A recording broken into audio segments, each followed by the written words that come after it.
I'm Amber Collins, 28, and 3 months ago my life imploded in our Boston family home. After my mom died, Dad married Heather, a woman who spent 8 months circling him like a vulture.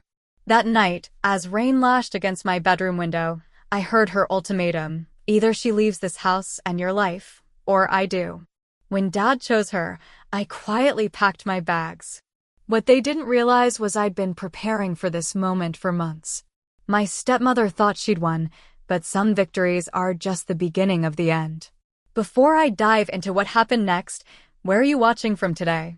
Hit like and subscribe if you've ever had to walk away from someone you love to protect both of you.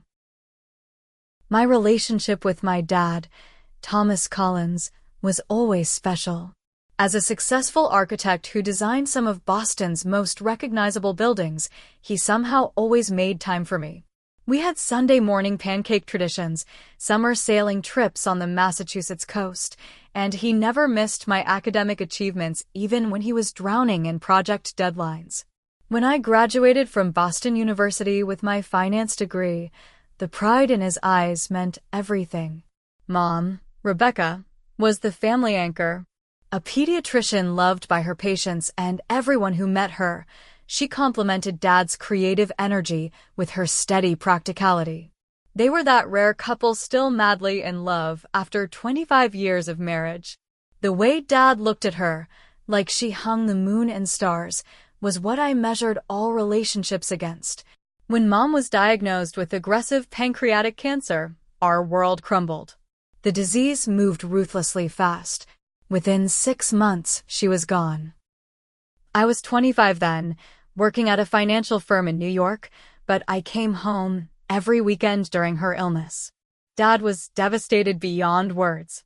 I watched this strong man, who built structures that touched the sky, collapse inward. He stopped designing, barely ate, and spent hours in Mom's garden just sitting in silence. The grief counselor said everyone heals differently, which is why I tried not to judge when Dad met Heather just 8 months after Mom's funeral. She was the new office manager at his architectural firm, 15 years younger than him at 42, with perfect blonde hair and a body maintained by rigorous daily workouts. I first met her at the firm's Christmas party when Dad introduced her as a friend. The way his hand lingered on her lower back told a different story. "Your father speaks about you constantly," Heather said, her smile wide but her eyes calculating. "He's so proud of your work in finance. I've always found numbers so intimidating." Dad beamed at this exchange, clearly desperate for us to connect. I nodded politely, ignoring the warning bells in my head. For Dad's sake, I tried. I really did. Their relationship accelerated at a pace that gave me whiplash. By month 3, Heather had practically moved into our family home. By month 5, Dad was talking about moving forward and second chances at happiness. When he called me about their engagement after just 6 months of dating, I was speechless. "Amber, I know this seems fast," he said, his voice a mixture of guilt and excitement. "But at my age, you realize life is short. Heather makes me happy again. I didn't think that was possible after your mother." The wedding was small and hastily arranged, nothing like the celebration my parents had shared. Standing beside Dad as his best woman, watching him pledge himself to a woman who wore a dress that cost more than Mom's car, I felt like I was in an alternate reality. Mom's sister, Aunt Julia, squeezed my hand during the vows, her face mirroring my concerns. "Your mother would want him to be happy," she whispered, though her tone suggested she shared my reservations. After the wedding, I made a decision that would change everything. My lease in New York was ending, and my company had just approved remote work. I told Dad I wanted to come home for a few months to help him through this transition and spend time together. In reality, I couldn't shake the feeling that something was off about Heather. The first warning signs were subtle. Heather rearranged the kitchen within a week, claiming the old setup was inefficient. Mom had designed that kitchen. Next came suggestions about my childhood bedroom. "This room would make the perfect home gym," she mentioned casually over dinner one night. Since you're only staying temporarily, Amber. Dad looked uncomfortable but said nothing. I noticed a pattern forming. Heather would make a suggestion. Dad would initially hesitate, then eventually give in. It was like watching someone slowly erase my mother and my childhood home in real time. My job as a financial analyst for an investment firm kept me busy during the day. I converted the sunroom into a home office, maintaining my distance while still being present. Ryan and Jessica, my best friends since college who still lived in Boston, provided necessary escape valves when the tension at home became too much. She's just marking her territory, Jessica suggested during one of our wine nights at her apartment. It's probably normal new wife behavior. Ryan was less diplomatic. I don't trust anyone who takes selfies with that many filters. And did you see her Instagram before she locked it down? 3 different wealthy boyfriends in 5 years, all significantly older than her. I wanted to believe this was normal adjustment pains. That Heather's constant comments about my temporary status in the house or her questions about when I plan to get back to my real life were just awkward attempts at establishing boundaries. But as winter turned to spring, the atmosphere at home grew increasingly strained, and I began to wonder if my presence was actually protecting Dad rather than intruding on his new marriage. One evening, I overheard them arguing about money. Dad had always been generous, but prudent with finances, a value he'd instilled in me. Heather's voice carried from their bedroom, sharp with frustration. I don't understand why we need to consult Amber about remodeling the master bathroom. It's our house now, Thomas. Our decisions. The money for major renovations comes from joint savings that Rebecca and I built, Dad replied, his voice tired. Amber has a right to be involved in how those funds are used. So I'll always be living in Rebecca's house? Is that it? Their voices lowered, and I quietly retreated to my room, a knot forming in my stomach. Something told me this was just the beginning. By summer, Heather's campaign to claim the house accelerated dramatically. I came home from a morning run to find Mom's antique grandfather clock, a Collins family heirloom for generations, missing from the entryway. It didn't match our new aesthetic, Heather explained when I asked, gesturing to the modern art piece that had replaced it. Don't worry, it's safe in storage. Dad avoided my eyes during this exchange, suddenly very interested in his coffee. That night, I found the clock listed for sale on an antiques website. When I confronted Heather, she claimed it was just to assess its value for insurance purposes. The listing disappeared the next day. Mom's presence was being systematically erased. Photos of her gradually vanished from walls and shelves, replaced by elaborate portraits of Heather and Dad from their wedding. The garden Mom had lovingly tended for 20 years was ripped out for a modern landscape design that Heather said required less maintenance. Dad's protests grew weaker with each change. Your father and I are talking about redecorating your room once you move back to New York, Heather mentioned during dinner one night, serving a quinoa dish that Dad clearly disliked but ate anyway. A proper guest room for when you visit. I haven't decided when I'm moving back, I replied carefully, watching Dad for support. Heather's smile tightened. Well, we all know this arrangement is temporary. You're almost 30, Amber. Don't you want your own life? Heather, Dad interjected weakly, Amber is welcome here as long as she wants. Of course she is, Heather backpedaled smoothly. I just worry about her career. Remote work is fine, but everyone knows advancement happens in the office. Her comments grew more pointed as weeks passed. My clothes left in the dryer would mysteriously disappear, only to be found damp in a basket. My lactose-free milk would be thrown out because it expired, despite the date showing otherwise. Small things, always with plausible deniability. More concerning were the financial discussions I overheard. Heather pushed for joint access to all accounts, including Mom's life insurance payout that Dad had preserved for retirement. Don't you trust me? Became her common refrain whenever Dad hesitated. My financial analyst training triggered alarm bells when I discovered credit card statements in the recycling bin. Heather had racked up over $30,000 in new debt since marrying Dad. Designer clothes, spa treatments, and unexplained cash advances formed a pattern of excessive spending. When I tried discussing my concerns with Dad privately, his defenses immediately activated. "Your mother has been gone for almost 4 years, Amber," he said, pain and defensiveness mixing in his voice. "I'm allowed to move on." "Heather makes me happy." "I want you to be happy, Dad. But I'm worried about how quickly things are changing. Change is part of life. You need to accept that Heather is my wife now." These conversations always ended the same way, with Dad retreating behind a wall of defiance that I recognized as partly guilt and partly fear of being alone again. The situation escalated dramatically when I returned from a weekend visit to my New York office. In my absence, Heather had moved my belongings to the smaller guest room, converting my childhood bedroom into her meditation space, complete with expensive equipment and mirror walls. "We didn't think you'd mind," she said with false sweetness. "This room gets better light for your plants anyway." But the worst incident involved Mom's jewelry box, a hand-carved wooden chest Dad had commissioned from a Japanese artisan for their 20th anniversary. I kept it in my room with the few pieces Mom had left specifically to me, including her sapphire earrings that matched my eyes, according to Dad. I came home one evening to find Heather wearing those earrings at dinner. "Those were my mother's," I said quietly, my heart pounding. "Thomas said I could borrow them for the charity gala this weekend," Heather replied, touching one earring delicately.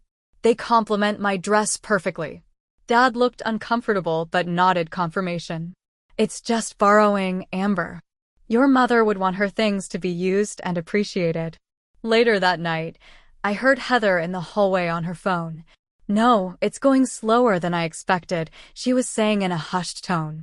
"The daughter is still here, watching everything like a hawk. But he's coming around. Another few months, and we can move forward with everything." When she noticed me listening, she quickly ended the call with a saccharine smile. Just wedding photos finally being delivered. The photographer is such a flake. That night, I called Ryan and Jessica for an emergency meeting at our favorite diner.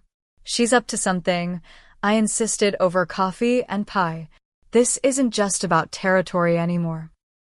Jessica, always the pragmatist, sighed. "Have you considered hiring a private investigator? Something about her story doesn't add up." Ryan nodded vigorously.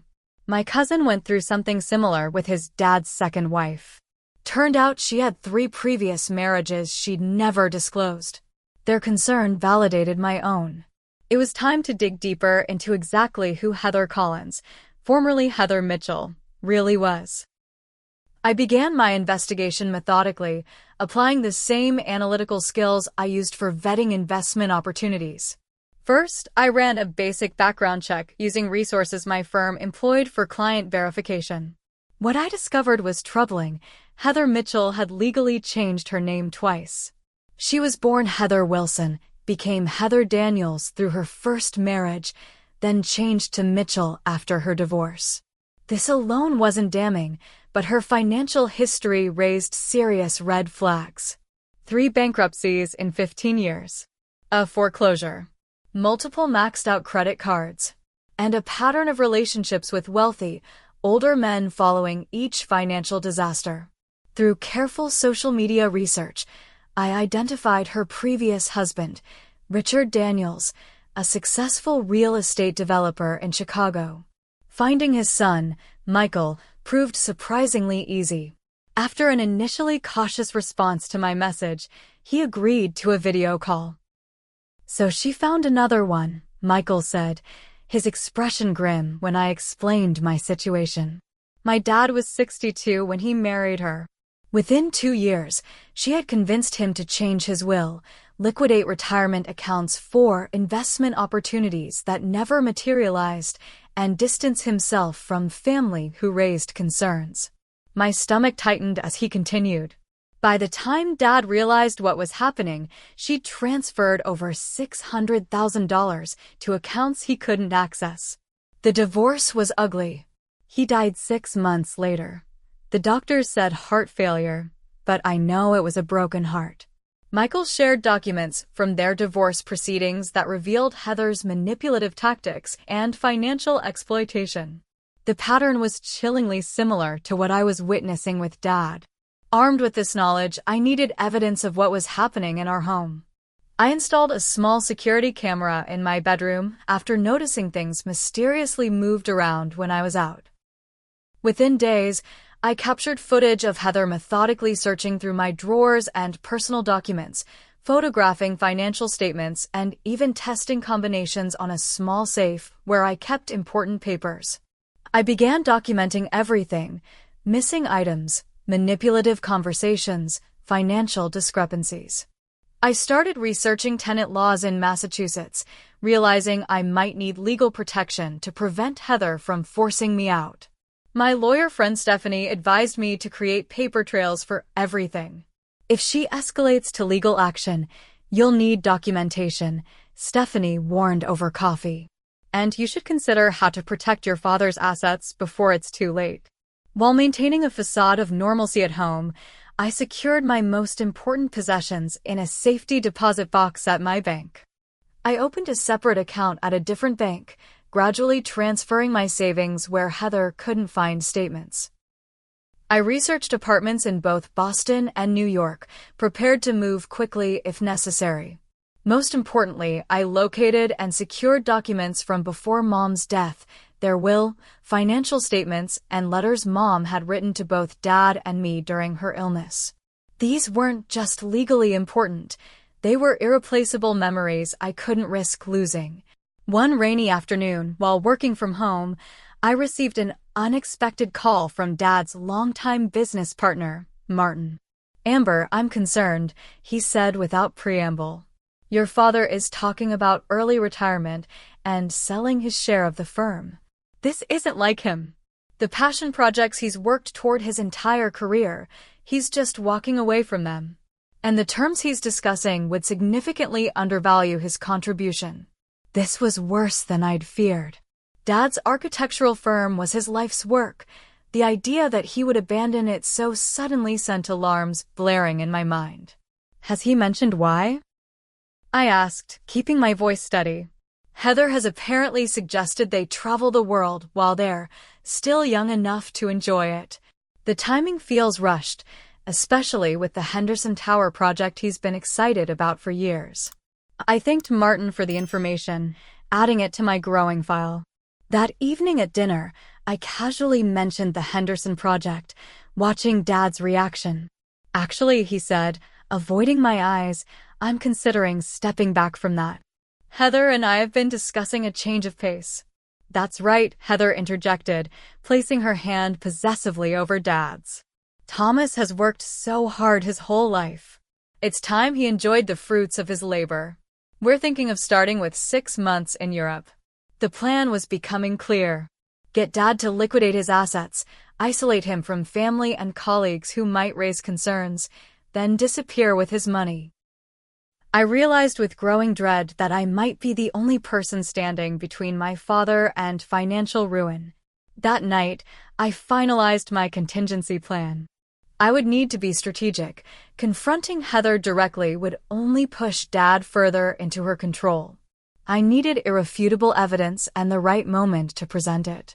In the meantime, I had to prepare for any scenario, including being forced to leave my home. Little did I know that moment would come sooner than I expected. The evening began deceptively normal. I'd spent the day researching short-term rental options and speaking with a forensic accountant about tracing Heather's financial activities. Exhausted but determined, I joined Dad and Heather for dinner, her latest attempt at replicating Mom's famous lasagna that missed the mark by miles. Dad seemed unusually quiet, though Heather chattered enthusiastically about redecorating plans for Thanksgiving, despite it being only August. "I'm thinking a completely modern approach this year," she said, serving herself more wine.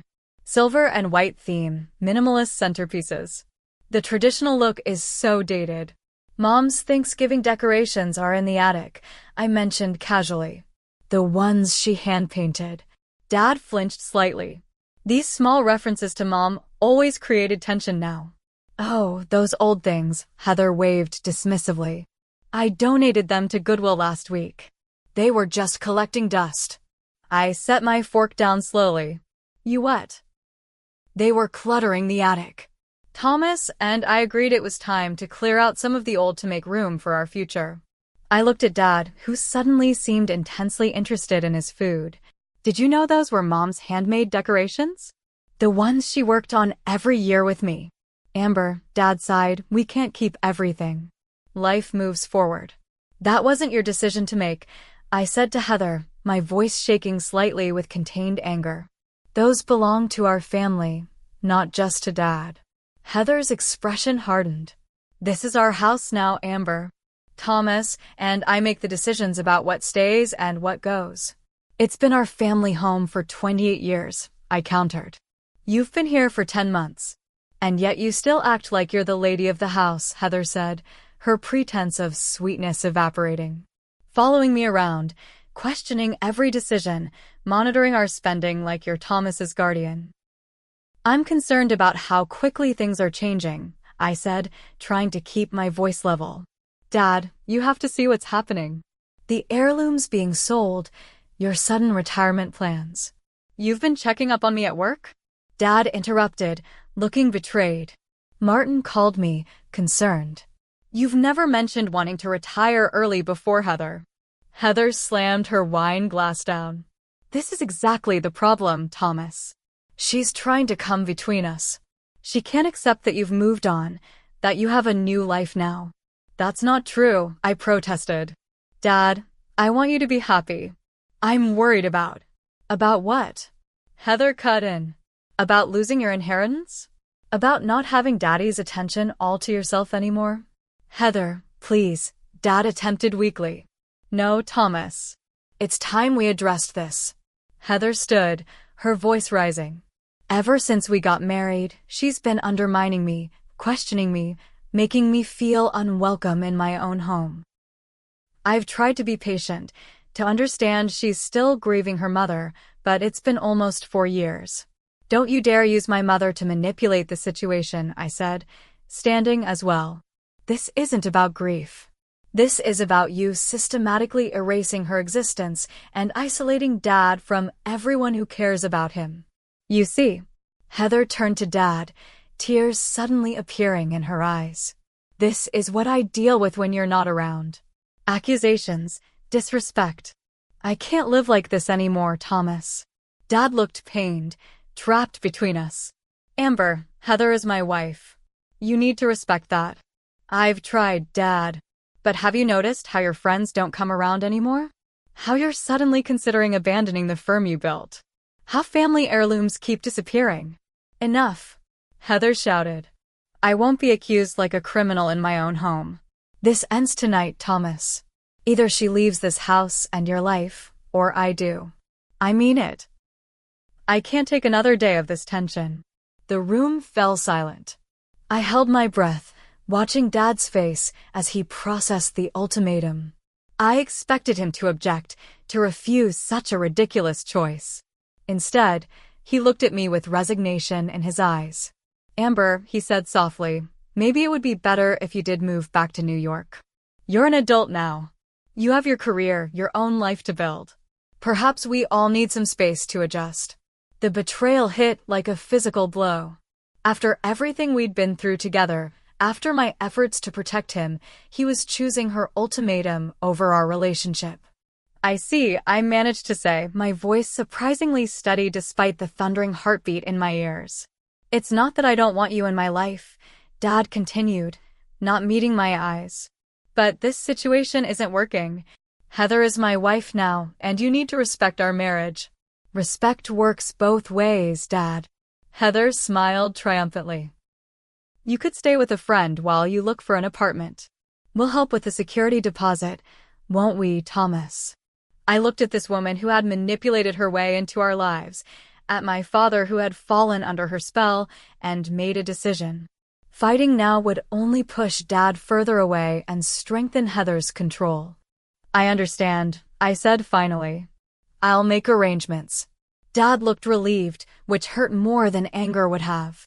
We can talk more tomorrow. This doesn't mean I don't want you in my life, Amber. I excused myself and walked calmly to my room, closing the door quietly behind me. Through the wall, I could hear their continued discussion, Heather's voice now soothing and victorious. I pulled out my phone and sent identical text messages to Ryan and Jessica.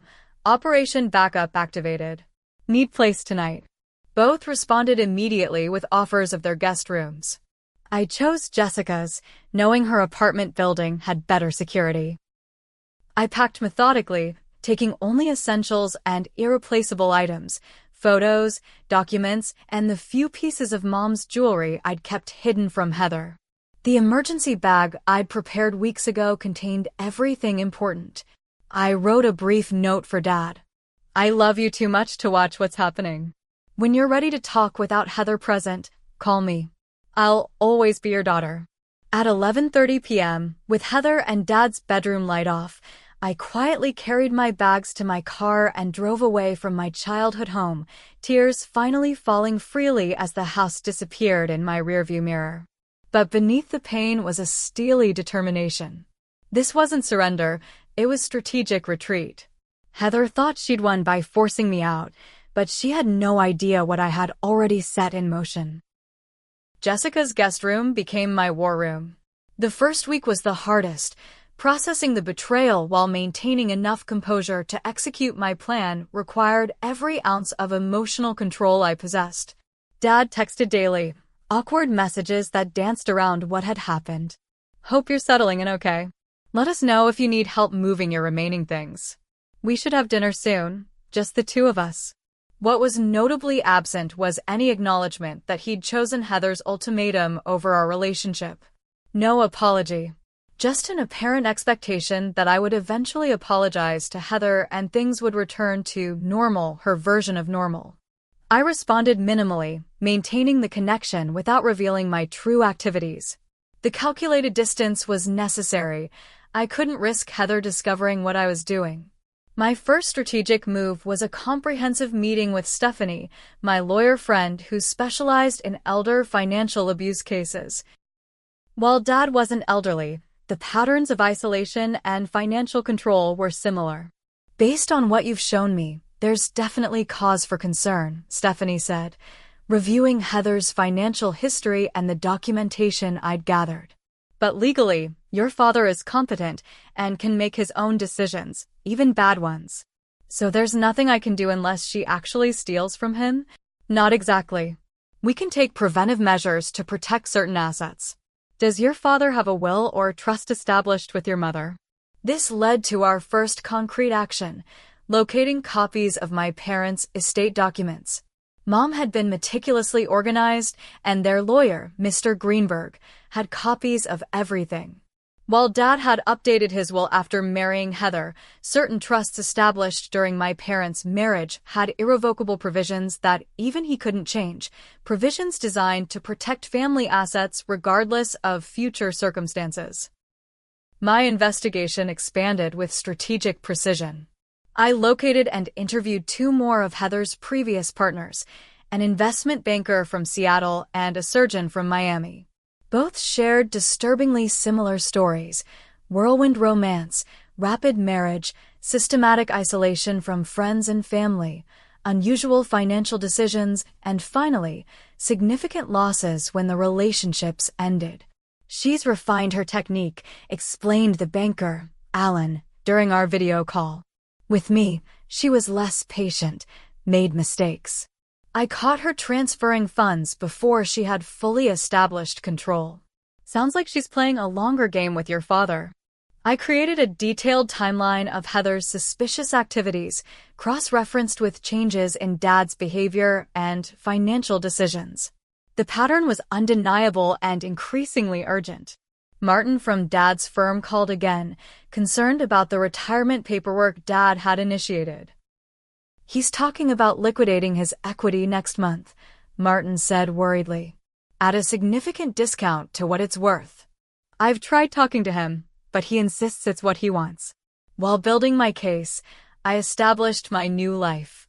I found a small but secure apartment in a building with good security, using a limited liability company as the lessee to make it harder for Heather to locate me. I maintained my remote work arrangement, explaining to my sympathetic boss that I was dealing with family issues requiring flexibility. Jessica and Ryan became my essential support system.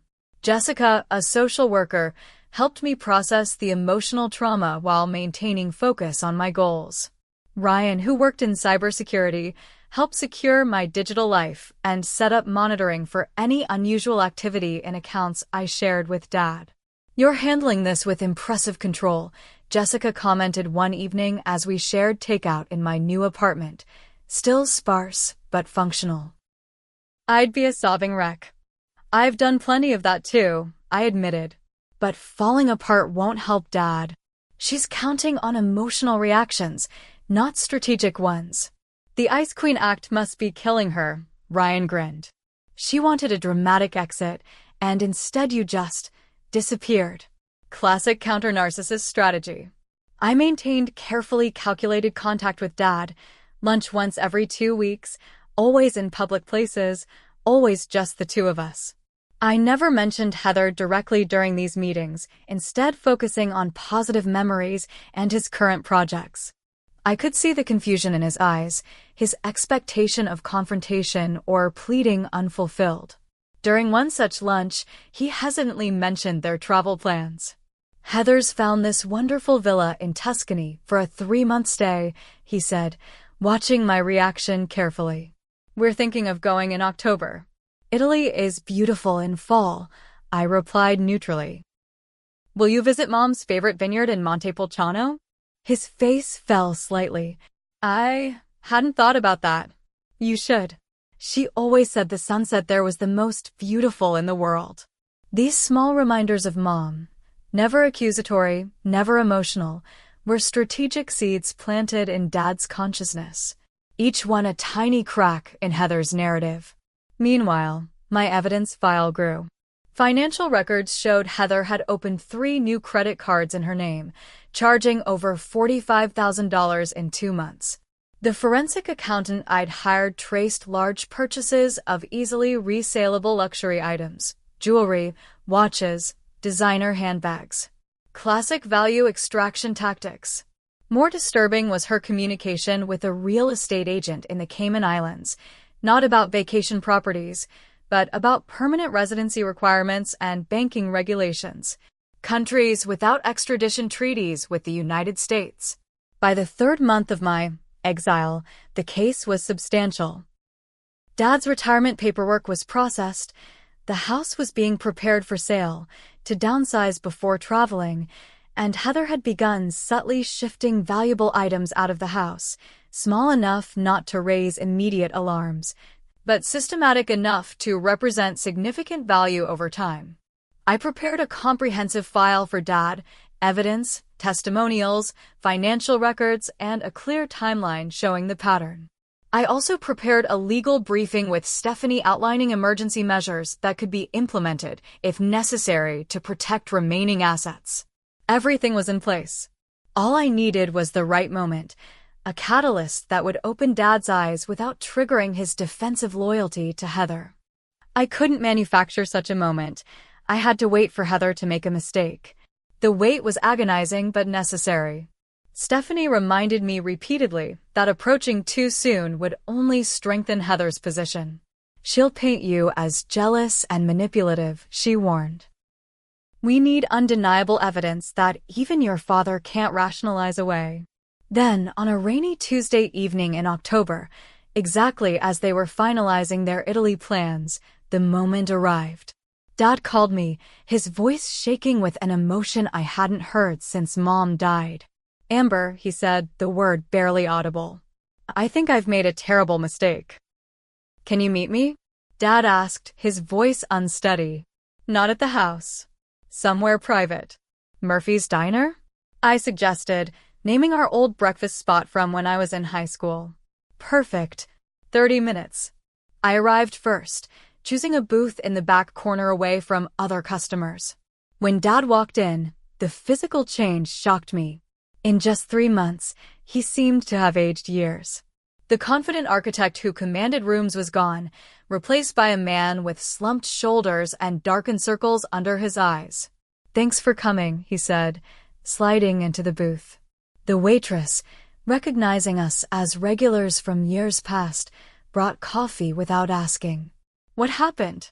I asked gently. Dad stared at his coffee. "I was going through some paperwork for the Italy trip. Financial documents for the extended stay visa. There were discrepancies I couldn't explain." He pulled out his phone, showing me screenshots of bank statements. Large withdrawals I never made. Over $200,000 in the past 2 months alone. "Did you ask Heather about them?" She had explanations. Travel deposits. Property consultants. But something didn't feel right. So I checked our safe, the one in my office closet. His voice broke slightly. "Your mother's diamond necklace is gone. The one from our 20th anniversary. And her sapphire ring. Heather told me last month she was taking them for cleaning, but when I called the jeweler they mentioned, they had no record of it." I reached across the table, taking his trembling hand.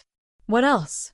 "I found papers in her desk drawer, ownership documents for a property in Grand Cayman I knew nothing about, and a passport in her legal name but with a different birth date than what she told me." Each revelation seemed to physically pain him, as if saying the words aloud made the betrayal more real. Then today I found. He pulled out his phone again, showing me text messages. She left her phone unlocked when she went for a run. These messages with someone named Marcus discussing when to finalize everything and references to offshore accounts. My heart ached for him, even as I felt vindicated. "Dad, I'm so sorry." I confronted her when she got back. His voice hardened. The things she said, Amber. How I was pathetic for snooping. How it was her turn after watching her mother struggle financially. When I mentioned calling our lawyer, He paused, a flush of shame crossing his face. She threatened to take everything if I didn't play along with her plans. Said no one would believe me, that she'd tell everyone I was becoming senile like my father did. My grandfather had suffered from Alzheimer's in his final years, a painful family experience Heather had weaponized perfectly. "I should have listened to you," Dad whispered. "I was so afraid of being alone after your mother died. Heather made me feel alive again, wanted. I couldn't see what was happening." "You're not alone, Dad. You have me. You've always had me." He looked up, tears in his eyes. "After how I treated you. Choosing her ultimatum over my own daughter. Family is more complicated than one bad decision," I said. "Mom taught us both that. Heather thinks I'm meeting with the travel agent right now. I don't know what to do next, Amber. She has access to everything." This was the moment I'd prepared for.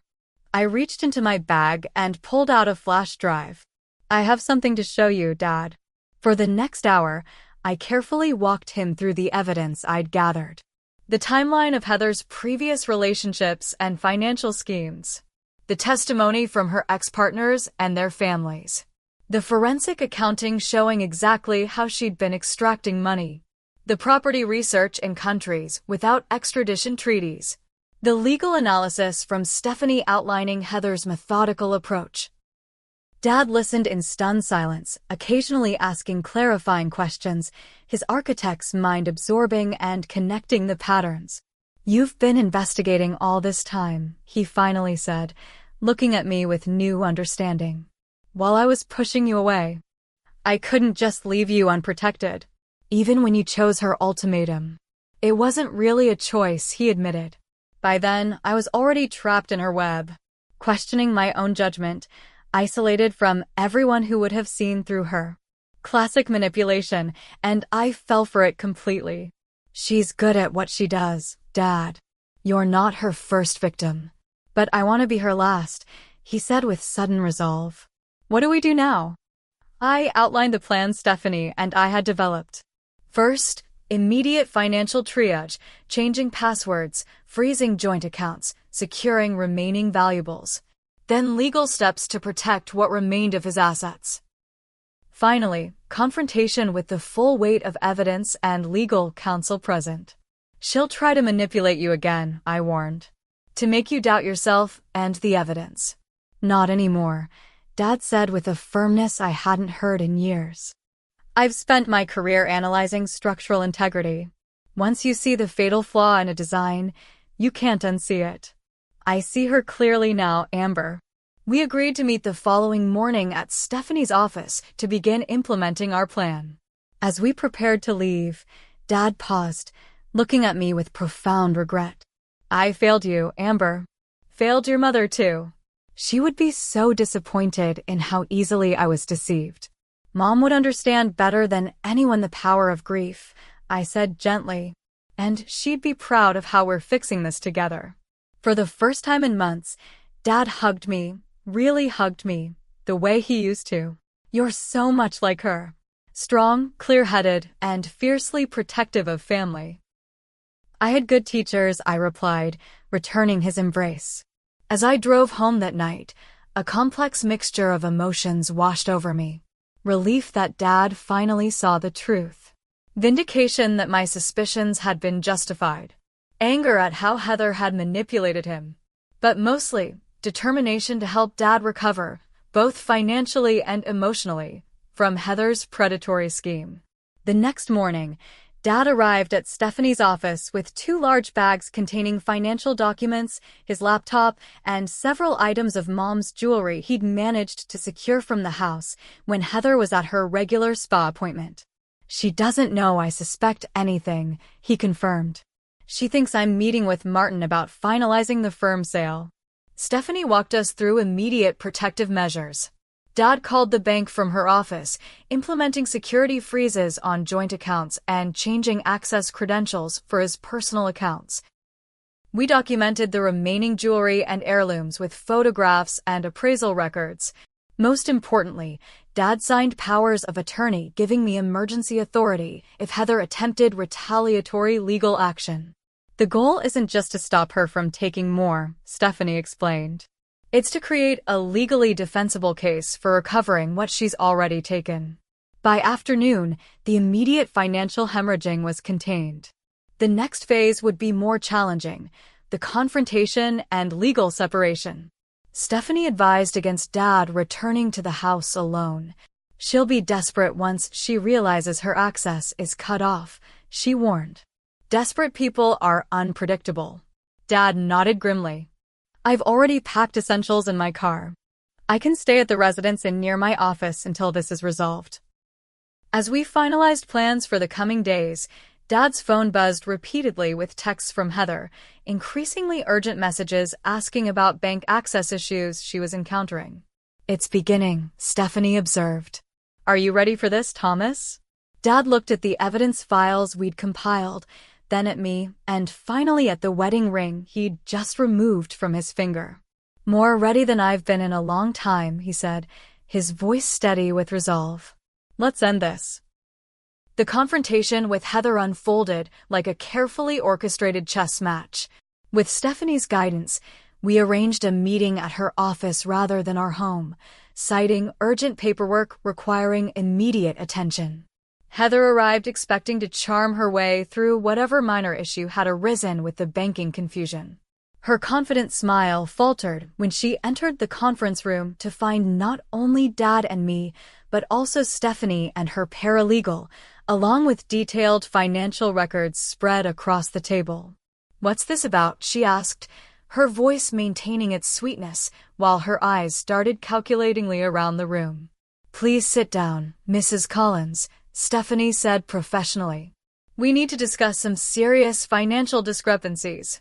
What followed was a masterclass in denial, deflection, and manipulation. As Stephanie methodically presented evidence of unauthorized transfers, hidden accounts, and systematic theft, Heather cycled through multiple strategies: confusion, outrage, tears, and finally, when those failed, vicious accusations. This is your doing, she hissed at me. You've never accepted me. You've poisoned your father against me out of jealousy. Dad, who had remained silent during the initial presentation, finally spoke. The offshore account in Grand Cayman was Amber's idea? The second passport? The missing heirlooms listed for sale online. Thomas, you can't believe these lies, Heather pleaded, reaching for his hand. We have plans, a future together. Don't throw that away over misunderstandings. The only misunderstanding was my belief in who you were, Dad replied, pulling his hand away. It's over, Heather. The meeting concluded with Stephanie serving Heather divorce papers and a court order freezing assets pending investigation.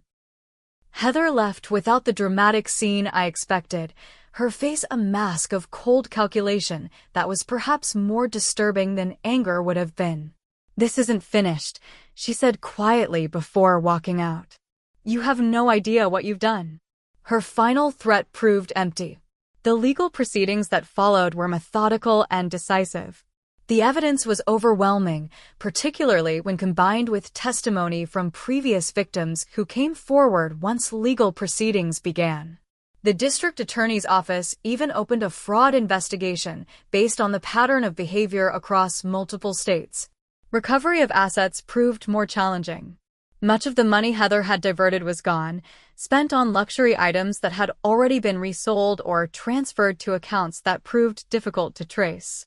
Dad's retirement savings had taken a significant hit, though the trusts established with Mom remained protected thanks to their irrevocable status. The family home, which had been days away from listing for sale, remained ours, though it took months before Dad could bear to move back in. In the interim, he stayed in my spare bedroom in my new apartment, our roles reversed as I helped him process the betrayal and rebuild his confidence. I keep thinking about the signs I missed, he confessed one evening as we sorted through boxes of Mom's things we'd managed to recover from storage. The inconsistencies in her stories. The way she isolated me so gradually I didn't notice until I was completely alone. Manipulation at that level is insidious, I reminded him. She was practiced at it. You're not the first person she deceived, and you wouldn't have been the last if we hadn't stopped her. Physical recovery of our home proved easier than emotional recovery. We spent weekends restoring Mom's touches to the house, rehanging her artwork, replacing family photos, replanting her garden with her favorite perennials.